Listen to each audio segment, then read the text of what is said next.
Bonsoir tout le monde. Bienvenue à la séance du Conseil du mardi 10 octobre 2023. Il est 19 heures. Je vais vous demander de vous lever, s'il vous plaît. C'est un peu spécial. Je vous demanderai ce soir d'avoir une pensée spéciale pour les gens en Israël, particulièrement les civils. Les autres sont payés pour ça, c'est le problème, mais les enfants, les familles, toutes, c'est indécent. Donc, je vous demanderai qu'on pense à eux.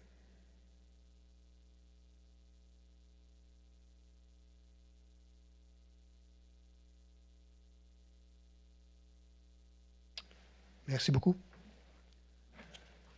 Passez au point 2, adoption de l'ordre du jour. Nathalie? Donc, je propose d'adopter l'ordre du jour tel qu'il vous a été présenté. Merci. Vote? Rénal, oui. Sylvain, oui. Marc-Antoine, oui. Merci beaucoup. En 3, adoption du procès-verbal 3.1. Procès-verbal, Nathalie? Je propose d'adopter le procès-verbal de la séance du 25 septembre 2023 comme il a été déposé. Merci. Vote? Rénal, oui. Sylvain, oui. Marc-Antoine, oui. Merci. En 4.1, nomination de la mairesse suppléante.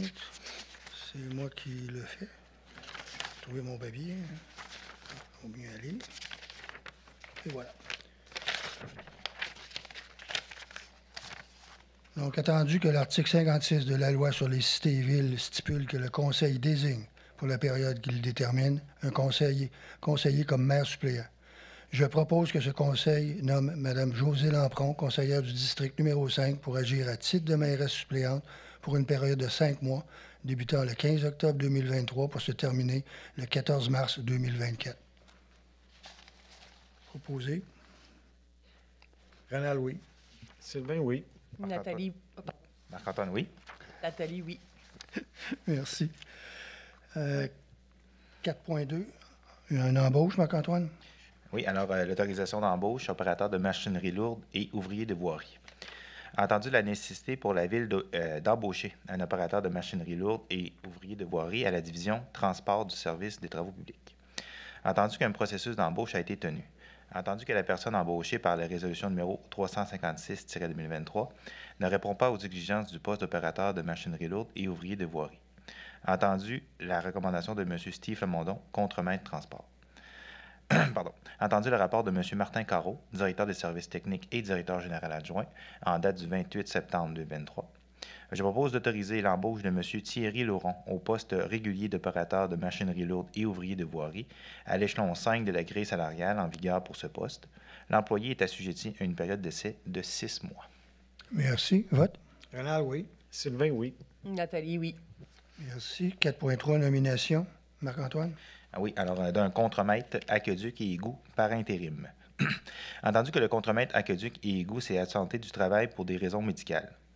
Entendu qu'il y aurait lieu de nommer un remplaçant pour assurer l'intérim pendant son absence. Entendu le rapport de M. Martin Carreau, directeur des services techniques et directeur général adjoint, en date du 28 septembre 2023. Je propose de nommer M. Jonathan Gagnon au poste de contremaître aqueduc et égout par intérim. Et de plus, de classifier l'employé à l'échelon 8 de la grille salariale en vigueur pour le poste de contremaître aqueduc et égout. Cette mesure est rétroactive au lundi 2 octobre 2023 et s'applique jusqu'au retour au travail du contremaître aqueduc et égout, qu'il s'agisse d'un retour progressif ou non. Merci. Vote? Rénal, oui. Sylvain, oui. Nathalie, oui. Merci. 4.4, autorisation d'embauche, Marc-Antoine? Pour cette fois-ci, pour un inspecteur adjoint. Entendu la nécessité pour la Ville d'embaucher un inspecteur adjoint pour un poste régulier. Entendu que des entrevues avec les candidats ont été réalisées. Entendu que le salaire pour ce poste est déjà prévu au budget 2023. Entendu le rapport de Mme Rosalie Laroche, directrice adjointe au service de l'urbanisme, en date du 3 octobre 2023. Je propose d'autoriser l'embauche de M. Raphaël Germain au poste régulier d'inspecteur adjoint à temps plein de 36 heures par semaine pour le service de l'urbanisme, et ce, à partir du 16 octobre 2023. M. Germain sera rémunéré à l'échelon 1 de la grille salariale en vigueur pour ce poste, et les modalités d'emploi sont définies dans le contrat de travail d'École Blanc 2019-2023. L'employé est assujetti à une période d'essai de 6 mois. De plus, d'imputer le montant de la dépense au poste budgétaire urbanisme et zonage salaire régulier, et finalement d'autoriser M. Pierre Dolbec, maire, et M. Marcel Grenier, directeur général, à signer l'andanda au contrat de travail des employés Col Blanc. Merci. Vote? Rénal, oui. Sylvain, oui. Nathalie, oui. Merci. 4.5, remise. Marc-Antoine? Oui, alors, la remise des profits du tournoi de golf du maire. Entendu que le tournoi de golf du maire s'est tenue le 8 juin dernier au club de golf du Lac-Saint-Joseph et dont les profits amassés doivent être versés à la Gestion Santé Sainte-Catherine de Jacques-Cartier. Attendu la résolution -222-2023 qui autorise le paiement pour l'inscription de 13 employés et élus à ce tournoi. Attendu le rapport de Mme Julie Cloutier, trésorière, en date du 26 septembre 2023. Je propose d'autoriser Mme Julie Cloutier, trésorière, à verser les profits du tournoi de golf du maire 2023 à Gestion Santé Sainte-Catherine de Jacques-Cartier d'une somme de 10 242,31 $ et également d'amender la résolution -222-2023 afin d'augmenter le montant à payer de 3 250 à 5 125 en fonction des 19 golfeurs de la ville qui ont participé au tournoi au lieu de 13, et aussi d'ajouter le montant pour 3 inscriptions au souper. Merci. Vote. Rénal, oui. Sylvain, oui. Nathalie, oui. Merci. 4.6, affectation. Marc-Antoine. Oui, alors l'affectation d'une somme au fonds réservé pour les dépenses liées à la tenue d'une élection. Attendu à l'entrée en vigueur, le 5 novembre 2021, de la loi modifiant la loi sur les élections et référendums dans les municipalités, la loi sur l'éthique et la déontologie municipale et diverses dispositions législatives. Attendu qu'à compter du 1er janvier 2022, les municipalités devaient constituer, conformément aux articles 278.1 et 278.2 de la loi sur les élections et les référendums dans les municipalités, un fonds réservé au financement des dépenses liées à la tenue d'une élection. Attendu la résolution 463-2022 qui crée officiellement un fonds réservé au financement des dépenses liées à la tenue d'une élection. Entendu qu'en vertu de l'article 278.2 LEARM, le Conseil doit, après consultation du président d'élection, affecter annuellement au fonds les sommes nécessaires afin qu'il soit suffisant l'année où doit être tenue la prochaine élection générale pour pourvoir au coût de cette élection. Entendu que le coût de la prochaine élection générale est présumé au moins égal au coût de la dernière élection générale ou celle précédant cette dernière, selon le plus élevé des deux, sous réserve des mesures particulières prévues à la loi pour l'élection générale de 2021, qui ne doit pas être prise en compte. Entendu que, conformément à la loi et après consulter le président d'élection, le Conseil doit affecter à ce fonds un montant de 7 330 $ pour l'année 2023. Entendu le rapport de Mme Julie Cloutier, trésorière, en date du 2 octobre 2023. Je propose d'affecter au fonds réservé pour les dépenses liées à la tenue d'une élection un montant de 7 330 $ pour l'exercice financier 2023 et également que la somme nécessaire à cette affectation soit appropriée au poste budgétaire affectation au fonds réservé, dépenses électorales. Merci. Vote. Rénal, oui. Sylvain, oui. Nathalie, oui. Merci. 4.8.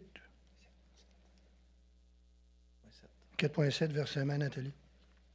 Donc, c'est un versement de l'indemnité provisionnelle pour une expropriation des lots 6 387 018, 6 387 019 et 5 118 984.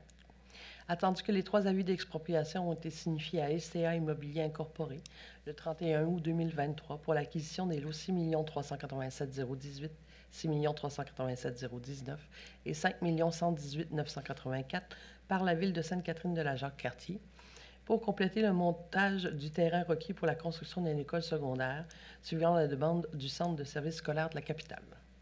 Attendu que la loi prévoit le versement d'une indemnité provisionnelle à l'exproprié, représentant au minimum 70 % de la valeur estimée par l'évaluateur de l'expropriante, soit la Ville de Sainte-Catherine de la Jacques-Cartier.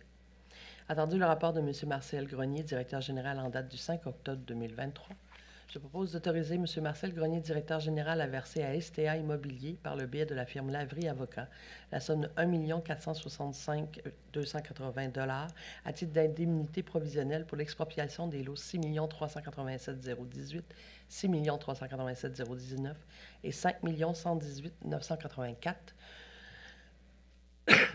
conditionnellement à l'appropriation et à l'entrée en vigueur du règlement numéro 1627-2023. Depuis d'imputer le montant de la dépense au règlement 1627-2023. Merci. Vote. Rénal, oui. Sylvain, oui. Marc-Antoine, oui. Merci. 4.8, programme de la taxe. Marc-Antoine. Oui, alors, le programme de la taxe sur l'essence et de la contribution du Québec 2019-2023, TECQ, dépôt de la liste des travaux admissibles à effectuer à l'intérieur des années du programme. Entendu que la Ville de Sainte-Catherine de Jacques-Cartier a pris connaissance du guide relatif aux modalités de versement de la contribution gouvernementale dans le cadre du programme de la taxe sur l'essence et de la contribution du Québec pour les années 2019-2023. Entendu que la Ville doit respecter les modalités de ce guide qui s'applique à elle pour recevoir la contribution gouvernementale qui lui a été confirmée dans une lettre du ministre des Affaires municipales et de l'Habitation. Entendu le rapport de Mme Julie Cloutier, trésorière, en date du 25 septembre 2023. Je propose que la Ville de Sainte-Catherine de la Jacques-Cartier s'engage à respecter les modalités du guide qui s'appliquent à elle. Que la Ville s'engage à être la seule responsable et à dégager le gouvernement du Canada et le gouvernement du Québec, de même que leurs ministres, hauts fonctionnaires, employés et mandataires, de toute responsabilité quant aux réclamations, exigences, pertes, dommages et coûts de toutes sortes, ayant comme fondement une blessure infligée à une personne, le décès de celle-ci, des dommages causés à des biens ou la perte de biens attribuables à un acte délibéré ou négligent, découlant directement ou indirectement des investissements réalisés au moyen de l'aide financière obtenue dans le cadre du programme de la TSEQ 2019-2023. Que la Ville approuve le contenu et autorise l'envoi au ministère des Affaires municipales et de l'Habitation de la programmation de travaux version numéro 4, ci-jointe, et de tous les autres documents exigés par le ministère en vue de recevoir la contribution gouvernementale qui lui a été confirmée dans une lettre de la ministre des Affaires municipales et de l'Habitation. Que la Ville s'engage à atteindre le seuil minimal d'immobilisation qui lui est imposé pour l'ensemble des 5 années du programme. Que la Ville s'engage à informer le ministère des Affaires municipales et de l'Habitation de toute modification qui sera apportée à la programmation de travaux approuvés par la présente résolution. Et finalement, que la Ville atteste par la présente résolution que la programmation, version numéro 4 ci-jointe, comporte des coûts réalisés véridiques. Merci. Vote. Rénal, oui. Sylvain, oui. Nathalie, oui. Merci. 4.9, c'est moi-même. Il est par la présente donné avis de motion propose par qu'il sera soumis pour adoption à une séance ultérieure un règlement modifiant le règlement numéro 1608-2023 sur la régie interne et les règles de fonctionnement des séances du Conseil afin de réviser les dispositions sur le calendrier des séances et sur le déroulement des consultations publiques. De plus, propose par dépose le projet de règlement numéro APR 334-2023. Vote. Rénal, oui. C'est une motion. Oh, excusez. Il n'en lit pas souvent. 4.10, un octroi de contrat de gré à gré, Marc-Antoine. Oui. Alors, un octroi de gré à gré pour le service de déchiquetage sécuritaire. Entendu la nécessité de protéger les renseignements personnels, la Ville doit procéder à la destruction sécuritaire des documents. Entendu l'offre de prix soumise par la compagnie Iron Mountain Canada Operation, ULC, c'est après désigné Iron Mountain, en date du 20 septembre 2023, au montant de 4 200 dollars plus taxes pour un contrat de service de déchiquetage sécuritaire annuel pour les 5 services de la Ville. Entendu que la Ville est assujettie à la Charte de la langue française et que l'entreprise Iron Mountain a démontré qu'elle respecte les exigences de cette dernière et qu'elle ne figure pas sur la liste des entreprises non conformes au processus de francisation de l'Office québécois de la langue française. Entendu le rapport de Mme Isabelle Bernier, greffière et directrice des affaires juridiques, en date du 4 octobre 2023. Je propose d'octroyer le contrat de service de déchiquetage sécuritaire à la compagnie Iron Mountain pour un an, soit du 11 octobre 2023 au 10 octobre 2024, au montant de 4 200 dollars plus taxes. De plus, d'imputer le montant de la dépense au poste budgétaire ayant comme objet 456 après un virement budgétaire du solde des postes destruction de documents et une appropriation de l'excédent de fonctionnement non affecté de 310 dollars et 2 sous. Également, de permettre le renouvellement automatique successif d'un an pour un maximum de 2 années additionnelles pour un montant de 4 200 dollars annuellement si les services sont conformes aux attentes de la Ville. Et finalement, d'autoriser Mme Isabelle Bernier, greffière et directrice des affaires juridiques, à signer le contrat à intervenir. Merci. Vote. Rénal, oui. Sylvain, oui. Nathalie, oui. Merci. 4.11, dépôt de rapport, Marcel. Oui, alors en vertu de l'article 24 du règlement décrétant les règles de contrôle et de suivi budgétaire, Mme Julie Cloutier, trésorière, dépose le rapport des transferts budgétaires réalisés dans le cadre de la délégation de pouvoir pour les périodes du 1er avril au 30 juin 2023 et du 1er juillet au 30 septembre 2023. Il s'agit de 2 documents de 2 pages chacun. Merci. 4.12, dépôt, Marcel. Oui, je dépose également la liste des chèques et dépôts préparés par Mme Julie Cloutier, trésorière, pour la période se terminant le 30 septembre 2023, laquelle totalise 1 093 461,18 Il s'agit d'un document de 45 pages. Merci. 4.13, dépôt, Martial. Finalement, je dépose la liste des engagements financiers préparée par Mme Julie Cloutier, trésorière, pour la période se terminant le 4 octobre 2023, laquelle comprend 193 commandes au montant de 204 074 et 7 sous. Il s'agit d'un document de 86 pages. Merci. En 5, aménagement, urbanisme et développement, 5.1, une assemblée de consultation. Je demanderai à Rosalie ou William, mais là, c'est William qui est là ce soir. Donc, les explications, s'il vous plaît. Oui, dans le fond, l'objet du projet de règlement numéro APR 328-2023, modifiant le règlement de zonage numéro 1259-2014, afin de réviser les dispositions concernant l'abattage d'arbres et le verdissement des aires de stationnement, a pour but d'ajouter la zone 121M à l'autorisation d'abattage d'arbres pour la réalisation d'un projet de construction par la municipalité, ou enfin de permettre le déblai et le remblai d'un terrain en vue de projet de construction, et enfin à modifier le pourcentage de la couverture d'ombrage des aires de stationnement de plus de 20 cases. Le projet de règlement ne contient pas de dispositions susceptibles d'approbation référendaire, c'est-à-dire que les citoyens ne peuvent pas s'opposer par un vote à ces modifications.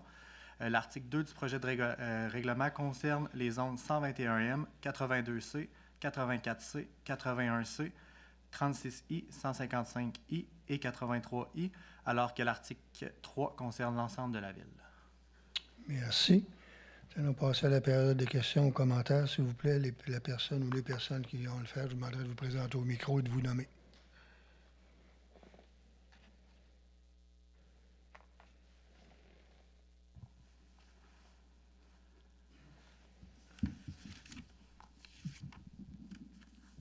Un, deux. C'est bon?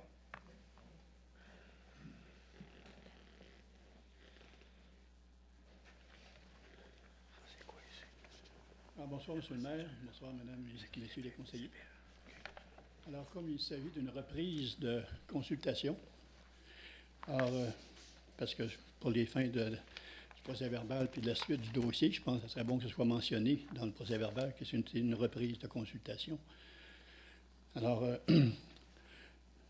c'est pour ça que je me sens un peu obligé ce soir d'être ici, parce que c'est moi qui en ai fait un peu fait en sorte que c'est repris. Alors, l'Assemblée de consultation de ce soir porte sur deux points importants. Alors, question d'abattage d'arbres, puis l'autre, c'est le pourcentage d'ombrage, de couverture d'ombrage dans les stationnements. Alors, concernant l'abattage d'arbres, la raison principale pour laquelle je suis intervenu, alors, ça fait suite à des nombreux certificats, c'est-à-dire des certificats d'autorisation qui ont été émis par la municipalité, pour différents abattages d'arbres sur des terrains, soit industriels, soit commerciaux, ou des terrains qui ont une vocation qui va être à définir dans le futur. Alors, je prends l'exemple de la zone 82C, 81C. Alors, il y a eu 2 certificats d'autorisation d'émis pour de l'abattage d'arbres pour 62 000 m² de superficie de terrain. Dans la zone 36I, excusez, il reste le 80, j'ai oublié de mentionner le 81C dans la liste de ce que je viens de dire. Dans la zone 36I, qui est un parc industriel de 3e étape, alors il y a un permis d'autorisation, c'est-à-dire une autorisation qui a été donnée pour l'abattage d'arbres, d'excavation et du remblayage. Alors, au nord de la rue Clément-Paquette, alors le lot, c'est le lot 5 938 027.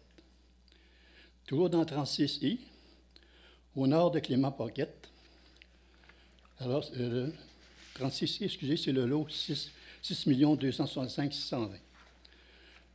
36I encore, là, il y a 3 lots au sud de Clément-Paquette. Alors, les lots 6 543 675, 6 573 372 et 6 573 373 pour une superficie de 13 120 m². Alors, toujours pour de l'abattage d'arbres et de l'excavation et de remblayage. 36I, à l'intersection de Ézéar Bertrand et de Clément Paquette, une superficie de 4 656 mètres carrés, pour le lot 6 360 757. Et enfin, sur la route Fossambeau, on a 82C. Alors, ça fait déjà plusieurs années que c'est déblayé et les arbres sont abattus. Et c'est le lot 4 366 894. Une superficie de 5 625 mètres carrés. Au total, à date, il y a 52 183 mètres carrés où les arbres ont été abattus de façon sur l'ensemble des terrains. Et il n'y a aucun permis de construction d'émis avec un délai tel que le prévoit le règlement. Aucun permis de construction qui a été émis. Ce qui fait que ces lots-là, d'où on a abattu les arbres, les remblayés, c'est des lots vacants, c'est désertique. Alors, c'est des lots actuellement qui sont sur lesquels il n'y a aucune construction d'établie. Avec les lots sur lesquels on veut amender le règlement, la zone 121M, alors on serait rendu à 152 000 mètres carrés de superficie de terrain où il est possible d'abattre les arbres et de remblayer les terrains. Alors, c'est la raison pour laquelle je demande au Conseil de réviser son règlement actuellement qui prévoit l'abattage d'arbres.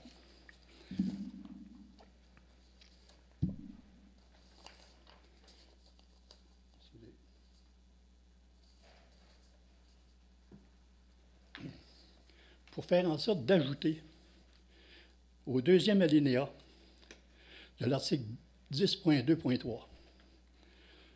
Alors, ajouter, les arbres doivent être nécessairement être abattus, afin de permettre le déblai et le remblai du terrain. Ça, c'est l'exigence actuelle. Alors, le Conseil a ajouté en vue d'un projet de construction.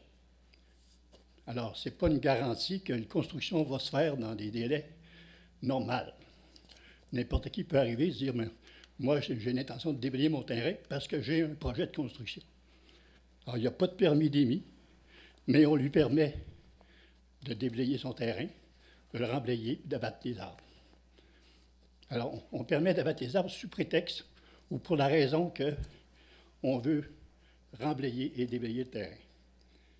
Alors, je voudrais qu'on ajoute, en vue d'un projet de construction autorisé par la municipalité. Ça veut dire qu'il y a un permis d'émis. Le permis prévoit un délai et il y a une construction qui va se faire à plus ou moins court terme. Je pense que ce serait normal que le fait qu'on ait un impact aussi important sur le paysage de la municipalité, alors qu'il y ait des constructions qui se fassent.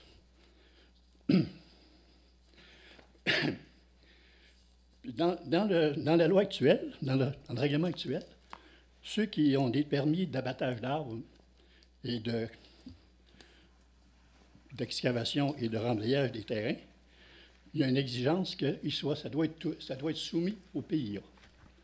On a passé 2 résolutions récemment pour le terrain de Canadian Tower et pour le terrain que la municipalité a l'intention d'acquérir sur la route Fossambeau. Alors, ces terrains-là, l'autorisation est assujettie au PIA, sauf que le PIA, les critères sont non applicables. Alors, ça donne quoi d'assujettir un permis s'il n'y a rien comme règle dans le PIA? Ça devient facile à obtenir.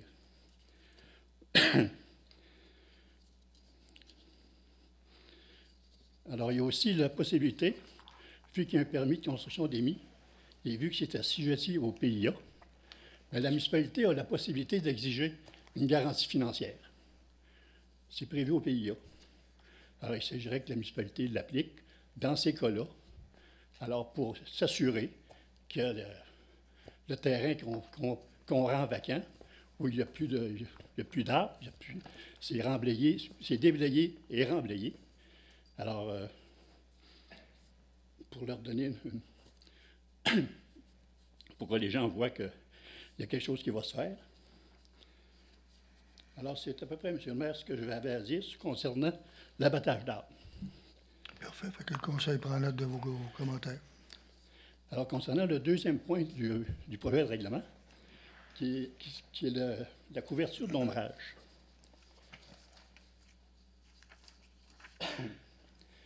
Alors, le projet de règlement prévoit d'abaisser de façon importante le pourcentage de couverture d'ombrage. Il est actuellement, puis le règlement est quand même récent, il date de novembre 2022.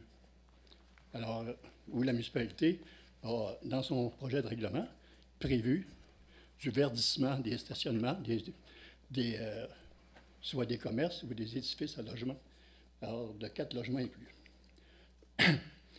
Alors, actuellement, je ne sais pas d'où vient la demande. Est-ce que ça vient du conseil? Puisque dans le projet du projet de règlement, on dit que c'est une recommandation du service d'urbanisme.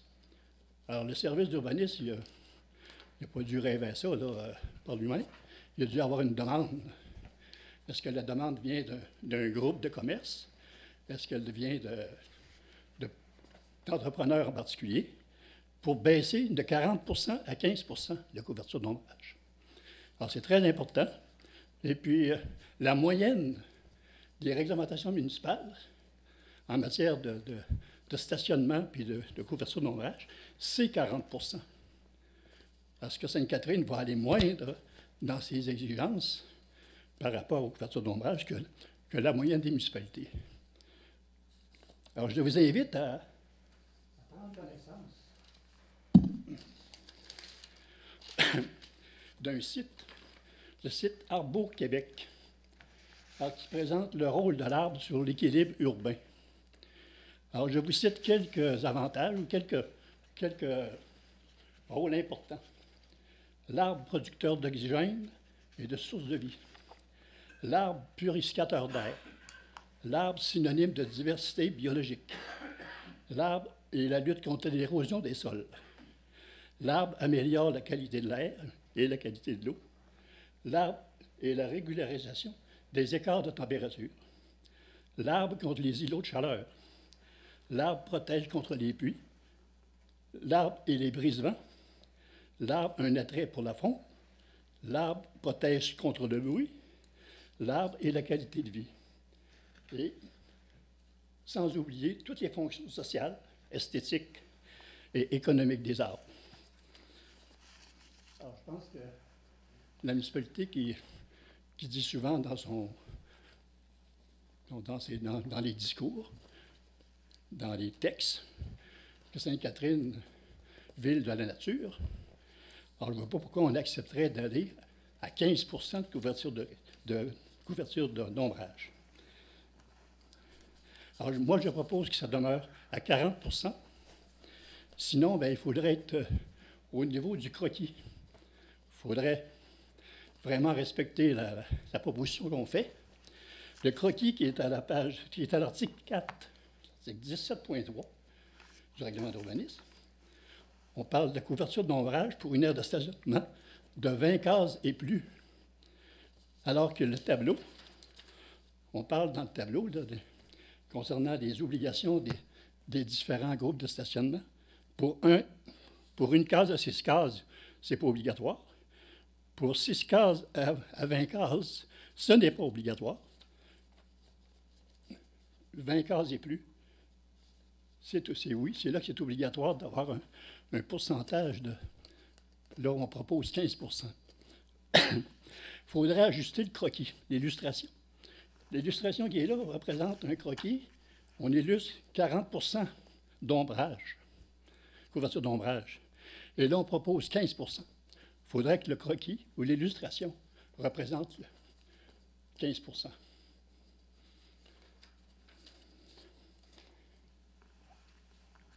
Enfin, jamais, c'est concernant la vie publique. La vie publique qui a été présentée ne présente pas réellement le but du projet de règlement. Il y a une petite erreur. Alors, on dit qu'on veut modifier le règlement pour la réalisation d'un projet de construction par la municipalité, alors que ce n'est pas ça le but du règlement. Ce n'est pas un projet de construction par la municipalité au niveau de l'abattage d'arbres. Et on ajoute à la fin, en plus de 20 cases. Alors, si on veut être conséquent avec notre règlement, bien, c'est vraiment 20 cases et plus qui est prévu dans le projet de règlement. Par contre, au niveau du croquis, alors, il faudrait faire une concordance alors avec le projet, c'est-à-dire que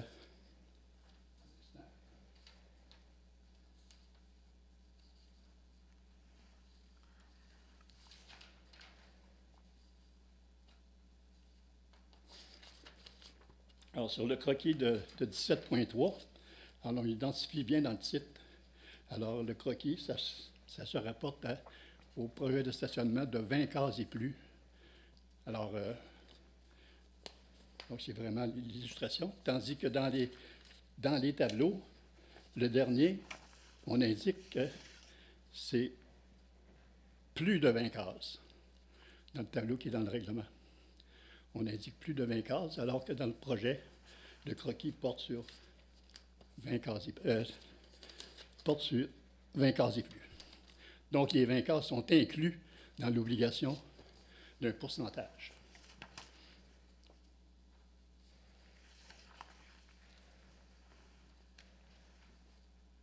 C'est correct?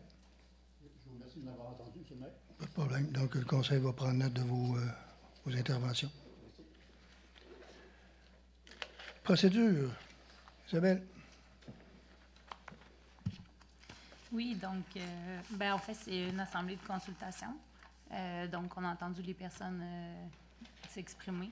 La prochaine étape, ça va être, en fait, je vais baisser, on en a dit. La prochaine étape, ça va être l'adoption du règlement avec ou sans changement selon les propositions faites par le public. Merci beaucoup, Isabelle. Donc, 5.2, approbation. Nathalie? Donc, c'est une approbation pour une expertise géotechnique visant un permis de rénovation d'un bâtiment principal sans agrandissement pour la construction d'une terrasse pour la propriété 6 ou 21 rue Saint-Denis-Garneau. Attendu que les travaux prévus se trouvent dans un secteur de forte pente comme prévu au règlement de zonage numéro 1259-2014, attendu que toutes les demandes de permis de construction, de certificat d'autorisation ou de permis de lotissement peuvent être soustraites à l'application de l'article 6.2.3 du règlement de zonage numéro 1259-2014 si le requérant fournit une expertise géotechnique conforme au règlement précisant les conditions d'émission de permis dans les secteurs à forte pente numéro 1528-2021. Attendu que l'expertise géotechnique de la firme Laboratoire d'expertise de Québec, limitée concernant la construction d'une terrasse au deuxième étage ainsi qu'un escalier à l'arrière de la résidence du 21 route Saint-Denis-Garneau, portant le numéro de référence 5260-61-03 en date du 13 septembre 2023. Attendu le dépôt du rapport de Mme Rosalie Laroche, directrice adjointe à l'urbanisme, auprès du comité consultatif d'urbanisme, en date du 13 septembre 2023, ainsi que les documents fournis par le requérant. Attendu que l'ensemble des éléments prévus au règlement visant une nouvelle construction sont observés et conformes. Attendu que l'expertise est préparée par un groupe en règle avec l'Ordre des ingénieurs du Québec ayant un profil de compétences géotechniques. Attendu que les recommandations éditées dans cette expertise devront être respectées. Attendu la recommandation du comité consultatif d'urbanisme en date du 19 septembre 2023. Attendu le rapport de Mme Rosalie Laroche, directrice adjointe à l'urbanisme en date du 2 octobre 2023. Je propose d'accepter l'expertise géotechnique numéro de référence 5260-61-03 en date du 13 septembre 2023 de la firme Laboratoire d'expertise de Québec Limité concernant la construction d'une terrasse au deuxième étage ainsi qu'un escalier à l'arrière de la résidence 21 route Saint-Denis-Garneau, puisque celle-ci est conforme au règlement précisant les conditions d'émission de permis dans les secteurs à forte pente numéro 1528-2021. Également, résolu d'autoriser la délivrance du permis de construction d'une terrasse sur le terrain submentionné et de s'assurer du respect des conditions mentionnées dans le rapport en demandant une attestation de conformité réalisée par un ingénieur ayant un profil de compétences géotechniques. Merci. Vote. Rénal, oui. Sylvain, oui. Marc-Antoine, oui. Merci. 5.3, approbation. Nathalie? Donc, cette fois, c'est l'approbation des plans relatifs à l'implantation et à l'intégration architecturale des constructions afin d'obtenir un permis de piscine pour la propriété sise au 128-5040 aux routes de Fossambeau. Attendu que l'approbation des plans relatifs à l'implantation et à l'intégration architecturale PIA est nécessaire afin d'obtenir un permis de piscine pour la propriété sise au numéro 128-5040 route de Fossambeau. Attendu que l'immeuble situé dans la zone 144H est assujetti au règlement sur les PIA. Attendu que les critères d'analyse au PIA sont satisfaits ou non applicables. Attendu le dépôt du rapport de Mme Rosalie Laroche, directrice adjointe à l'urbanisme, auprès du comité consultatif d'urbanisme en date du 14 septembre 2023, ainsi que les documents fournis par le requérant. Attendu la recommandation du comité consultatif d'urbanisme en date du 19 septembre 2023. Attendu le rapport de Mme Rosalie Laroche, directrice adjointe à l'urbanisme en date du 2 octobre 2023, je propose d'approuver les plans relatifs à l'implantation et à l'intégration architecturale des constructions pour la demande de permis de piscine de la propriété sise au numéro 128-5040 route de Fossambeau, déposé en date du 6 septembre 2023. De plus, d'approuver les plans relatifs à l'implantation et à l'intégration architecturale des constructions pour la demande de permis de la propriété sise au numéro 128-5040 route de Fossambeau, déposé en date du 6 septembre 2023. Merci. Vote. Rénal, oui. Sylvain, oui. Marc-Antoine, oui. Merci. 5.4, demande à la MRC, Nathalie. Donc, cette fois, c'est une demande de modification du périmètre urbain régional. Attendu que c'est la communauté métropolitaine de Québec qui prévoit le périmètre d'urbanisation métropolitaine dans son plan d'aménagement et de développement PMAD. Attendu que la carte indiquant les limites des périmètres d'urbanisation métropolitaine n'est pas géoréférencée et que l'échelle utilisée est petite, rendant ainsi les contours imprécis. Attendu que par concordance, la MRC de la Jacques-Cartier a utilisé les contours du périmètre d'urbanisation métropolitain afin de déterminer le périmètre urbain régional de la ville de Sainte-Catherine de la Jacques-Cartier dans son schéma d'aménagement et de développement révisé. Attendu qu'en 2020, la MRC a modifié son CADR, afin de redessiner les limites du périmètre urbain régional et que la CM Québec a délivré un certificat de conformité puisque le règlement était conforme au PMAD. Attendu qu'à la suite d'une rencontre avec les fonctionnaires de la CM Québec, de la MRC et de la Ville, a été conclu que la même procédure allait être à nouveau utilisée afin de modifier le périmètre urbain régional au CADR. Attendu qu'une portion du périmètre urbain régional 6,86 acres identifiée au CADR ne peut être développée compte tenu des nombreuses contraintes naturelles présentes sur le site, comme montré sur la figure 1 du document joint à la présente pour en faire partie intégrante. Attendu qu'afin d'accélérer le bouclage de l'avenue des Catherines avec la route de la Jacques-Cartier, l'inclusion d'une superficie de 6,86 acres de ce secteur dans le périmètre urbain régional sera grandement bénéfique, comme montré sur la figure 2 du document joint à la présente pour en faire partie intégrante. Attendu que le réajustement du périmètre urbain régional valorise la consolidation du secteur du boisé Natura et permet une meilleure fluidité sur le réseau routier de la ville.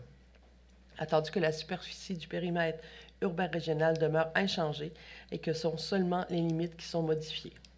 Attendu que la superficie identifiée à la figure 2 sera incluse à l'intérieur du noyau périurbain 3 prévu au plan de l'urbanisme.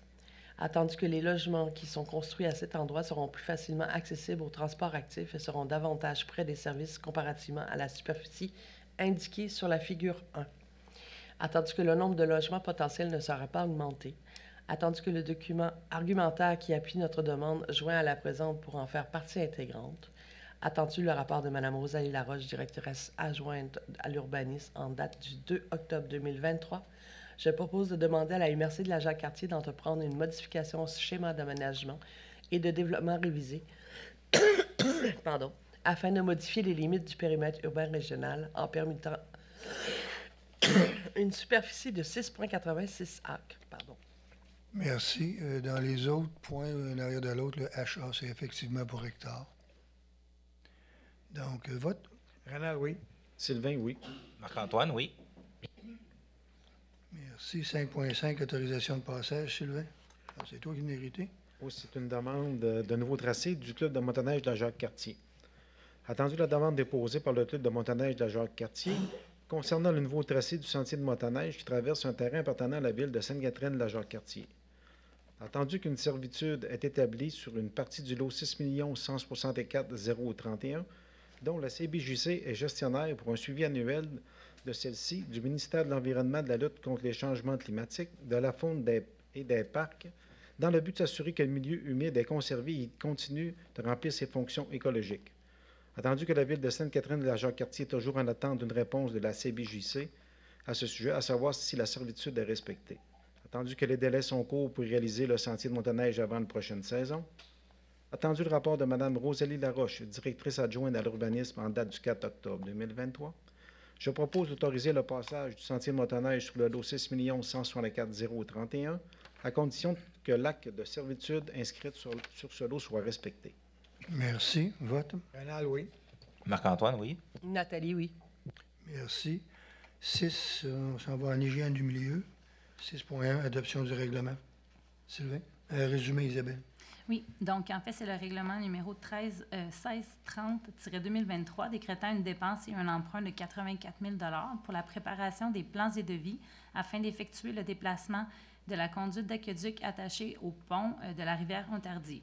Donc, ce règlement d'emprunt décrète un emprunt pour la préparation des plans et devis qui est estimé à 84 000 qui sera remboursable sur 5 ans et ce sont tous les immeubles desservis par le réseau d'aqueduc qui seront taxés.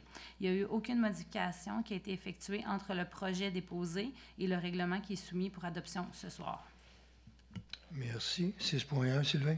Oui, attendu que le ministère des Transports et de la Mobilité durable prévoit la réfection du pont P-06085 de la rivière Ontaridi. Attendu qu'une permission a été donnée par le ministère en 2017 permettant l'installation d'une conduite d'aqueduc au pont P-06085. Attendu que les frais occasionnés pour le déplacement sont à la charge de la Ville. Attendu qu'il est nécessaire de procéder à la préparation des plans et devis afin d'effectuer le déplacement de cette conduite d'aqueduc attachée au pont P-06085 de la rivière Ontaridi. Attendu que le coût pour la préparation des plans et devis est estimé à 84 000 attendu qu'il est nécessaire d'effectuer un emprunt de 84 000 pour financer le coût. Attendu qu'un avis de motion de la présentation du présent règlement a été donné lors de la séance ordinaire de ce Conseil tenue le 25 septembre 2023. Attendu que le projet de règlement numéro APR-333-2023 a été déposé lors de cette même séance. Attendu que Mme Isabelle Bernier-Greffière est directrice des affaires juridiques a précisé l'objet du règlement et qu'aucune modification n'a été effectuée entre le projet déposé et le règlement soumis pour adoption. Elle mentionne également le mode de financement de paiement ou de remboursement de la dépense. Attendu que les procédures prévues à l'article 356 de la loi sur les cités et villes ont été respectées, je propose que le Conseil adopte le règlement numéro 1630-2023 décrétant une dépense et un emprunt de 84 000 pour la préparation des plans et devis afin d'effectuer le déplacement de la conduite d'aqueduc attachée au pont P-06085 de la rivière Ontaridi. Merci. Vote. Rénal, oui. Marc-Antoine, oui. Nathalie, oui. Merci. 7, parc et bâtiments. 7.1, autorisation de paiement, Rénal. Oui, agrandissement de l'usine du Chêné. Attendu les travaux d'agrandissement de l'usine de production d'eau potable du Chêné. Attendu la recommandation de paiement de la firme GBI en date du 15 septembre 2023. Attendu le rapport de M. Simon Monviller, chargé de projet en date du 25 septembre 2023, je propose d'autoriser le paiement numéro 14 à Allen Entrepreneur Général Incorporé d'une somme de 106 262,94 sous. Ce montant tient compte des travaux exécutés au 31 août 2023, d'une retenue contractuelle de 10 % et de l'ajout des taxes brutes. Également d'autoriser l'émission du chèque à l'entrepreneur en échange des quittances partielles des fournisseurs et sous-traitants ayant dénoncé leur contrat relativement au paiement numéro 13 et de plus d'imputer le montant de la dépense au règlement numéro 1542-2021 et au poste budgétaire retenu contractuel. Merci. Vote. Sylvain, oui. Marc-Antoine, oui. Nathalie, oui. Merci. 8, santé et bien-être, il n'y avait aucun point. 9, sécurité publique, même chose. 10, sport, loisirs, culture et vie communautaire, aucun point. Transport, 11, octroi d'un contrat. Marc-Antoine? Oui, alors, le contrat de gré à gré pour le recrutement d'un directeur des services techniques. Entendu qu'un avis de concours a été publié sur plusieurs plateformes pour l'embauche d'un directeur des services techniques. Entendu qu'aucune candidature satisfaisante n'a été reçue. Entendu que dans le contexte actuel de pénurie de main-d'œuvre et de plein emploi, il y aurait lieu de retenir les services d'une firme de chasseurs de tête. Entendu que la proposition de service de la firme Taveo est jointe. Entendu que la Ville est assujettie à la Charte de la langue française et que la firme Taveo doit respecter les exigences de cette dernière. Entendu que la firme Taveo ne figure pas sur la liste des entreprises non conformes au processus de francisation de l'Office québécois de langue française. Entendu le rapport de M. Martin Carreau, directeur des services techniques et directeur général adjoint, en date du 6 octobre 2023. Je propose d'octroyer le contrat à la firme Taveo afin d'assister la Ville pour l'embauche d'un directeur des services techniques. La proposition de service de la firme est jointe. Le coût du contrat est établi selon les conditions présentées à l'entente. Un montant maximal de 23 000 $ plus taxes est prévu. L'octroi du contrat est conditionnel au respect par l'entreprise des exigences de la Charte de la langue française. De plus, d'imputer le montant de la dépense à l'excédent de fonctionnement non affecté. Merci. Au lieu de tête, on aurait dû entendre talent. Vote. Rénal, oui. Sylvain, oui. Nathalie, oui. 11.2, autorisation de résolution. Hein? Mais c'est une déformation, je suis bien d'accord avec toi. Mais moi, je fais ma job. Autorisation de résolution, Sylvain. Oui, l'abrogation de la résolution numéro 385-2023, déneigement d'une partie de la route Grand Capsa. Attendu que le Conseil municipal a autorisé par résolution numéro 385-2023 la signature d'une entente intermunicipale avec la Ville de Saint-Augustin-de-Desmaures relativement au déneigement d'une partie de la route Grand Capsa. Attendu que ce type d'entente est signé avec la Ville de Saint-Augustin-de-Desmaures depuis plusieurs années, attendu que la Ville de Saint-Augustin-de-Desmaures a décidé cette année de reprendre le déneigement de cette section de la route en régie interne. Attendu le rapport de M. Martin Carreau, directeur des services techniques et directeur général adjoint en date du 29 septembre 2023, je propose d'abroger la résolution numéro 385-2023. Vote. Rénal, oui. Marc-Antoine, oui. Nathalie, oui. Merci. 11.3, un règlement résumé. Oui, donc c'est le règlement numéro 1629-2023, modifiant le règlement 1495-2020 concernant les limites de vitesse de la ville de Sainte-Catherine-la-Jacques-Cartier, amendant le règlement 184-93 afin de remplacer les annexes. Donc, l'objet de ce règlement est de diminuer certaines vitesses du territoire. Ainsi, les rues, dans le fond, Irénée-Quentin, Irène-Paquet, Ligorie-Drolet, Mylène-Drolet, du Rocher, Silvio, Langlois vont être à 30 km/h, alors que Clément Paquette, Édouard H., Elzar Bertrand, Laurent Marcotte et Thibault seront à 40 km/h. Il y a eu des modifications qui ont été faites entre le projet de règlement et le présent règlement qu'on adopte ce soir. Les rues, en fait, du parc industriel que je viens de mentionner étaient prévues dans le projet de règlement à 50 km/h et là sont baissées à 40 km/h. Merci. 11.3, Sylvain. Oui, attendu qu'un avis de motion de la présentation du présent règlement a été donné lors de la séance ordinaire de ce Conseil tenue le 11 septembre 2023. Attendu que le projet de règlement numéro APR-332-2023 a été déposé lors de cette même séance. Attendu que Mme Isabelle Bernier, greffière et directrice des affaires juridiques, a précisé l'objet du règlement et que les modifications ont lieu entre le projet et la présentation du règlement.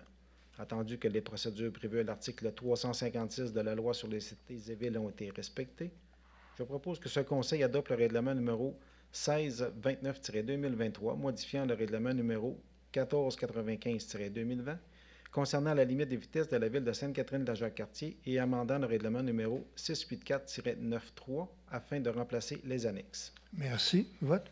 Rénal, oui. Marc-Antoine, oui. Nathalie, oui. Merci. 12 autres sujets, il n'y avait rien à l'ordre du jour. Et enfin, période de questions. Isabelle, expliquez comme il faut pour la période de questions, s'il vous plaît. Oui, en fait, dans le fond, une nouveauté qu'on a, c'est maintenant sur l'ordre du jour, dans la section du haut, les règles de la période de questions sont indiquées, mais en bref, c'est la période de questions est maximale de 20 minutes. Si on veut poser une question, on est invité à aller au micro. On a le droit de poser une question et une sous-question. Par la suite, c'est aux autres personnes qui ont le droit de poser des questions. Si jamais on a une nouvelle question, à la fin, quand tout le monde va avoir eu le temps de poser sa question, on a le droit de reposer une autre question. Puis également, dans le fond, on a des règles sur le président peut interrompre une personne qui intervient sans formuler une question. La réponse, elle peut être immédiate ou elle peut être donnée aussi à une prochaine séance ou par écrit. Merci. Donc, question? M. Boucher.